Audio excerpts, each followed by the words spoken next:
కన్నీటి విలువ. రామవరంలో రామయ్య ఓ మధ్యతరగతి రైతు. ఆయన ఆస్తల్లా 4 ఎకరాల మాగాణి, 3 ఎకరాల మెట్ట. అయితే పేదసాదలను, అవసరార్థులను ఆదుకోవటంలో ఆయనకు ఆయనే సాటి. దానం చేయటంలో బొత్తిగా ఎముకలేని చెయ్యి. భార్య విశాలాక్షి కూడా భర్తకు తగ్గదే. అదే ఊళ్ళో ఉండే చంద్రయ్య అనే సన్నకారు రైతు రామయ్యకు చిన్ననాటి స్నేహితుడు. ఇద్దరూ ఎంతో కలివిడిగా ఉంటారు. చంద్రయ్యకు మిత్రుడి అతి మంచితనం సుతరాము నచ్చేది కాదు.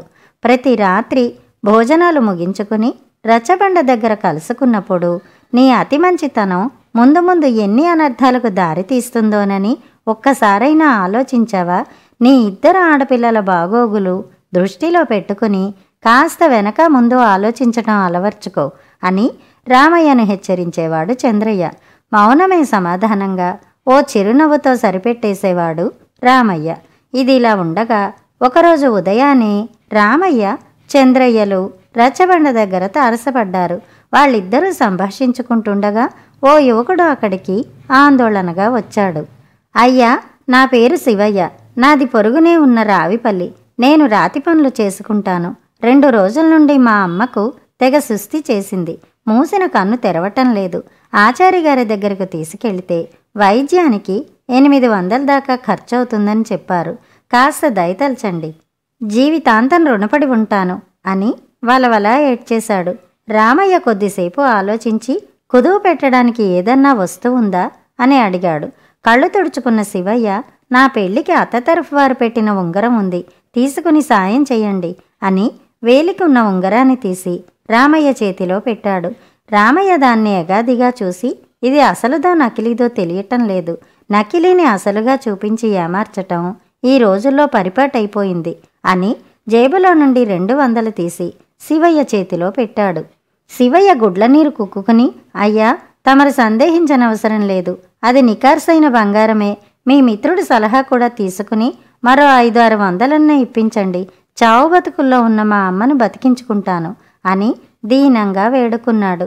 రామయ్య కన్నెర్ర చేసి, ఇష్టమైతే తీసుకో, లేకుంటే ఆ 200 కూడా ఇచ్చేసి నీ వస్తువుతో వెనుతిరుగు అని మండిపడ్డాడు. శివయ్య మారు మాట్లాడకుండా కళ్ళు తుడుచుకుని చకచకా అడుగులేస్తూ వెళ్ళిపోయాడు. శివయ్య అటు వెళ్ళగానే చంద్రయ్యతో రామయ్య, నాతో రావిపల్లె వరకు రాగలవా అని అడిగాడు. ధర్మాత్ముడని అందరితో పొగడ్తలందుకునే రామయ్య ప్రవర్తనలో మరో కోణాన్ని చూసి లోపల బాధపడుతున్న చంద్రయ్య అయిష్టంగానే ఒప్పుకుని మిత్రుడితో బయలుదేరాడు. ఇరువురు రావిపల్లి చేరగానే సరాసరి ఆచారిగారి ఇంటిని సమీపించారు. కిటికీలో నుండి లోపలికి తొంగి చూసిన రామయ్యకు ఆచారిగారిని ఏడుస్తూ ప్రాధేయపడుతున్న శివయ్య కనిపించాడు. ఆచారిగారు, సమయానికి మీరు అడిగిన మొత్తం సమకూరలేదు. ఈ 200 తీసుకుని వైద్యం ప్రారంభించండి. మిగతా మొత్తం సాయంత్రానికల్లా ఎలాగోలా సర్దుబాటు చేస్తాను అని ఆచారి కాళ్ళవేళ్లా పడుతున్నాడు శివయ్య. ఆచారి ససేమిరా అంటున్నాడు. అదే సమయానికి రామయ్య లోపలికి ప్రవేశించి, ఆచారి గారు, రోగులతో చెలగాటమాడడం తగదు. కాసులతో ముడిపెట్టి తిరిగి తీసుకురాలేని ప్రాణాన్ని తీయకండి. ఇదిగో ఈ 600 కూడా తీసుకుని శివయ్య తల్లికి వెంటనే వైద్యం ప్రారంభించండి అని మందలించి పక్కనే నిలబడ్డ శివయ్య అతని భార్యకు ధైర్యవచనాలు చెప్పి జేబులో నుండి ఉంగరం తీసి శివయ్య చేతిలో పెట్టి, దగ్గరుండి వైద్యం చేయించుకుని నీ తల్లిని బతికించుకో, ఆ భగవంతుడు తప్పక సాయం చేస్తాడు అని సానుభూతి ప్రదర్శించి మరీ బయటికొచ్చాడు రామయ్య. మిత్రుడి ప్రవర్తన చంద్రయ్యకు అయోమయంగా తోచింది. ఇంతవరకు రామయ్య వస్తువులు కుదువు పెట్టుకున్న దాఖలాలు లేవు. సిసలైన బంగారం కుదువు పెట్టినా నకిలీదేమో అని అనుమానించిన నువ్వు ఎండలో ఇంత దూరం నడిచి వచ్చి మరీ సాయపడ్డంలోని ఆంతర్యమేమిటి మిత్రమా అని అడిగేశాడు చంద్రయ్య కుతూహలం ఆపుకోలేక. రామయ్య నవ్వి, అపాత్రదానం పనికిరాదు. నేను అసలా నకిలీనా అని అనుమానించింది బంగారాన్ని కాదు, శివయ్య కన్నీటిని. ఈ రోజుల్లో చెడు వ్యసనాలకు బానిసలుగా మారిన వారు ఎన్నో మోసాలకు తెగబడడం ప్రతిరోజు చూస్తున్నాం.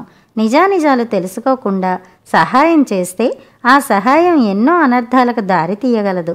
సహాయం చేసేవాడెప్పుడూ అర్హులకే చేయాలి తప్ప అనర్హులకు కాదు. మనకు ఇప్పుడు ప్రత్యక్షంగా తెలిసిందిగా, శివయ్య కన్నీటి విలువ ఓ నిండు ప్రాణమని అని వివరించాడు. విచక్షణ, దూరదృష్టితో కూడిన రామయ్య మంచితనాన్ని చంద్రయ్య మనస్ఫూర్తిగా అభినందించకుండా ఉండలేకపోయాడు. కథ సమాప్తం. బిచ్చగాడి నిధి.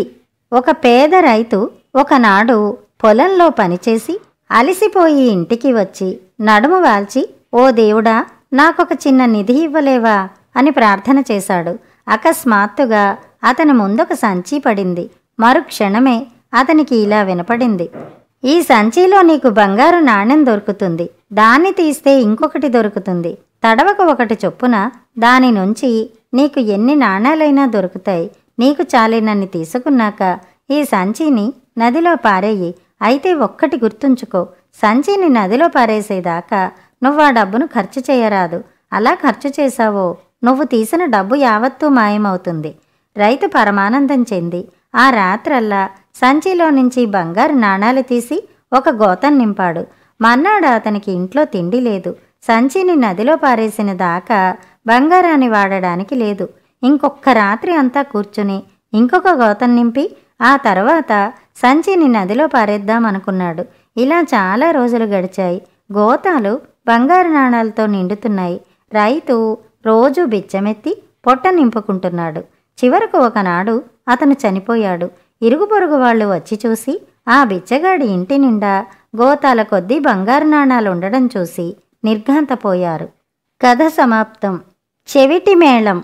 రాత్రి భోజనాల అనంతరం తాతయ్య ఆరుబయట వెన్నెలలో పడక కుర్చీలో కూర్చున్నాడు. తాతయ్య చిటికెడు పొడును తీసి పీల్చి చెయ్యి దులుపుకుంటూ ఈ శ్లోకం చదివాడు: పరోక్తం సాధ్వనా కన్య నయుక్తం ప్రతిభాషితుం బహిర్నిష్కాసితః కోపి బదిరః ప్రతికూలవాక్. తాతయ్య చుట్టూ కూర్చున్న పిల్లలు ఆ శ్లోకానికి అర్థమేమిటి తాతయ్య అని అడిగారు. శ్లోకానికి అర్థమా? వినండి, చెబుతాను. దాని అర్థం ఏమిటంటే, ఇతరులు చెప్పేది సరిగా వినకుండా బదులు పలకరాదు అని. ఒకానొక చెవిటివాడు అసందర్భంగా మాట్లాడినందువల్లనే కదా వాణ్ణి తన్ని తగిలేశారు అన్నాడు తాతయ్య. ఆ చెవిటివాడు ఎవరు తాతయ్య? వాడేమన్నాడు తాతయ్య? వాణ్ణి ఎందుకు తన్ని తగిలేశారు తాతయ్య అంటూ పిల్లలు ప్రశ్నల వర్షం కురిపించారు. ఎందుకర్రా అన్ని ప్రశ్నలు? ఆ కథ చెబుతాను వినండి అంటూ తాతయ్య ఈ కథ చెప్పాడు. వెనకటికి కాంచీపురంలో దేవశర్మ, హరిశర్మ అని ఇద్దరు స్నేహితులుండేవారు. చిన్నతనంలో ఇద్దరూ కలిసి తిరిగారు.